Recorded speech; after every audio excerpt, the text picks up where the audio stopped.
तो नमस्ते सीखने वालों, स्वागत है आप सभी का एक और जबरदस्त वीडियो में। जाट चाट बोलते हैं और हम चुपचाप सुनते हैं और कभी कभी अनसुना भी कर देते हैं। लेकिन फिर गलती का एहसास तब होता है जब एसएल यानी स्टॉप लॉस धड़ाम से हिट हो जाता है। आज की वीडियो में हम बात करने वाले कुछ ऐसे प्राइस एक्शन सेटअप्स की जो मेरे और शायद आपके भी फेवरेट है, जिनकी मदद से आप अपनी ट्रेडिंग को एक लेवल ऊपर ले जा सकते हो। तो चलिए बिना किसी तो दोस्तों वाले लंबे इंट्रो के सीधे मुद्दे पर आते हैं। सबसे पहले बात करते हैं एक ऐसे सेटअप की जो मार्केट का शरारती बच्चा है, फॉल्स ब्रेकआउट या फेक आउट। ये उतना ही खतरनाक है जितना रात के 2 बजे पिज्जा ऑर्डर करना। शुरुआत में लगता है मजा ही मजा है, लेकिन बाद में पछतावा और गैस दोनों साथ मिलते हैं। जब प्राइस किसी की लेवल को तोड़ता है तो ट्रेडर कम्युनिटी में एक हलचल सी मच जाती है, भाई ब्रेकआउट हो गया, एंट्री मारो। और हमारे बोले बाले ट्रेडिंग प्रेमी बिना कुछ सोचे समझे ऑर्डर प्लेस कर देते हैं। फिर क्या होता है, 2 कैंडल बाद ही प्राइस वापस उसी लेवल के नीचे आ जाता है और कहता है अरे वो तो मजाक का भाई। इसे ही कहते हैं फेक ब्रेकआउट, यानी प्राइस ने तोड़ने का नाटक किया, लोगों को फंसाया और फिर खुद उल्टी दिशा में निकल गया। अब ये होता क्यों है, इसके पीछे का साइकोलॉजिकल और लॉजिकल गणित समझते हैं। जब ब्रेकआउट होता है तो बहुत से लोग बिना कंफर्मेशन के एंट्री मार देते हैं। उनका स्टॉप लॉस आमतौर पर उसकी लेवल से थोड़ा नीचे या ऊपर होता है। जैसे ही प्राइस वापस आता है, एसएल हिट मतलब जबरदस्ती एग्जिट, मतलब अगला ऑर्डर सेल लग गया। अब इसी के साथ कुछ समझदार लोग होते हैं जो पहले से इस नकली ब्रेकआउट की तलाश में रहते हैं और जैसे ही ब्रेकआउट फेल होता है वो शॉर्ट मारते हैं। नतीजा, मार्केट में ऐसा सेलिंग प्रेशर बनता है कि प्राइस नीचे ऐसे गिरता है जैसे किसी ने ब्रेक की जगह एक्सीलरेटर दबा दिया हो। फेक ब्रेकआउट में एक बहुत ही मजेदार साइकोलॉजिकल एंगल होता है। ब्रेकआउट पर बाय करने वाले ट्रेडर्स अक्सर लालच में होते हैं, लेकिन जैसे ही मार्केट उल्टा चलता है घबराहट शुरू हो जाती है। फिर वही ट्रेडर्स जो पहले प्रॉफिट में थे अब सोचते हैं कुछ तो बचा लो और बेच देते हैं। उसी वक्त कुछ स्मार्ट लोग जो पहले से बैठे थे वो और शॉर्ट कर देते हैं और फिर एक के बाद एक एसएल हिट होते जाते हैं। अब सवाल आता है भाई इससे बचा कैसे जाए। जैसे ओटीपी बिना पढ़े क्लिक करने से स्कैम हो सकता है, वैसे ही बिना सोचे समझे ब्रेकआउट पर एंट्री लेने से एसएल उड़ सकता है। इसका पहला इशारा होता है पैराबोलिक मूव, मतलब जब प्राइस लगातार बड़ी बड़ी कैंडल्स बनाते हुए लेवल के पास पहुंचता है तो सतर्क हो जाओ। ये उस दोस्त जैसा होता है जो अचानक कहता है चलो गोवा चलते, भावनाओं में बह गए तो लुट गए। अगर प्राइस सीधे रॉकेट बनकर की लेवल तोड़ रहा है तो समझ लो पीछे बहुत लोग प्रॉफिट बुक कर रहे होंगे और जो अब तक बाय कर चुके हैं वो लालच में बाहर नहीं निकले, और जैसे ही प्राइस नीचे आता है पैनिक सेलिंग चालू हो जाती है।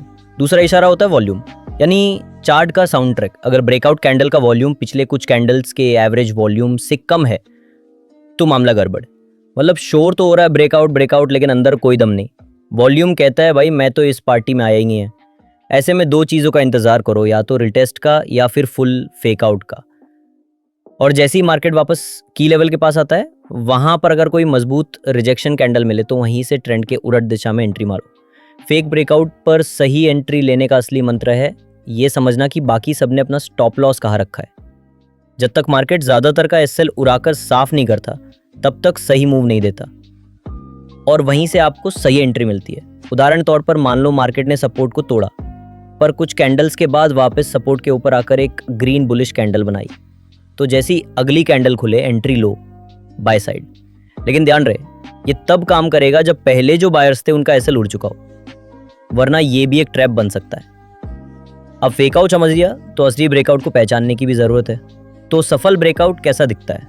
सबसे पहले चीज टाइट कंसोलिडेशन। जब मार्केट किसी की लेवल के आसपास सिमट कर चलने लगे, मतलब ना ऊपर जा रहा है ना नीचे, बस आराम से घूम रहा है, तो समझ लो वहां कुछ पक रहा है।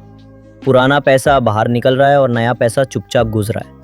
और जैसे ही ब्रेकआउट होता है नए बायर्स के पास प्रॉफिट नहीं होता, इसलिए वो जल्दी बाहर नहीं निकलते, जिससे ब्रेकआउट टिकता है। और फिर जो नए ब्रेकआउट ट्रेडर आते हैं वो भी शुरुआत में प्रॉफिट नहीं देखते तो वो भी होल्ड करते हैं, यहीं से मूव तेज होता है। इसी तर्ज पर एक और स्ट्रॉन्ग सेटअप होता है पुल बैक ब्रेकआउट। जब प्राइस सीधे उड़ने के बजाय थोड़ा पीछे हटकर फिर ब्रेकआउट करता है तो वो मूव और मजबूत होता है, क्योंकि उस छोटे से पुल बैक में कई लोग डर के मारे बाहर निकल जाते हैं और जो सच्चे ट्रेडर होते हैं वो वहीं पर पोजीशन बनाते हैं। लेकिन ध्यान रहे पुल बैक छोटा होना चाहिए, ज़्यादा लंबा हुआ तो समझो एनर्जी निकल गई ब्रेकआउट से। अब सवाल, क्या ये सारे सेटअप भी कभी फेल हो सकते हैं? जवाब है हाँ, बिल्कुल हो सकते हैं। मार्केट कोई प्रामाणिक ब्राह्मण नहीं है जो हर बार नियम मानेगा।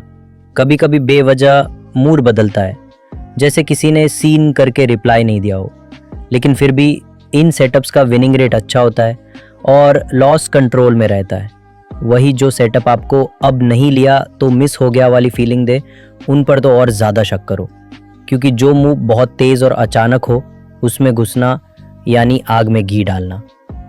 तो दोस्तों, आज के वीडियो में आपने जाना फेक ब्रेकआउट क्या होता है, कैसे पहचाने, उससे कैसे बचे और उससे कैसे कमाया जा सकता है।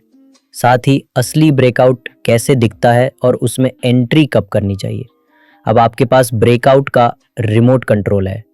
आप तय करो कब पॉज करना है, कब प्ले और कब रिवाइंड। ये स्ट्रैटेजी आपको ट्रेडिंग के जंग में सर्वाइवल की स्किल्स देगी, क्योंकि हर ब्रेकआउट एक मौका भी हो सकता है और एक जाल भी। फर्क बस पहचानने में है। अगर आपको ये वीडियो ज़रा भी जानकारीपूर्ण लगी हो तो प्लीज़ इसे लाइक ज़रूर करें, चैनल को सब्सक्राइब करें और कमेंट में बताएं कि कौन सा सेटअप आपको सबसे ज़्यादा समझ आया या रिलेटेबल लगा। अगर आप ट्रेडिंग में नए हो तो इस वीडियो को सिर्फ एक बार नहीं 2-3 बार देखो, क्योंकि हर बार कुछ नया समझ आता है। मिलते हैं अगले वीडियो में एक और दमदार सेटअप के साथ। तब तक के लिए चार्ट पढ़ो, धक्का मत खाओ और ट्रेडिंग में असली हीरो बनो।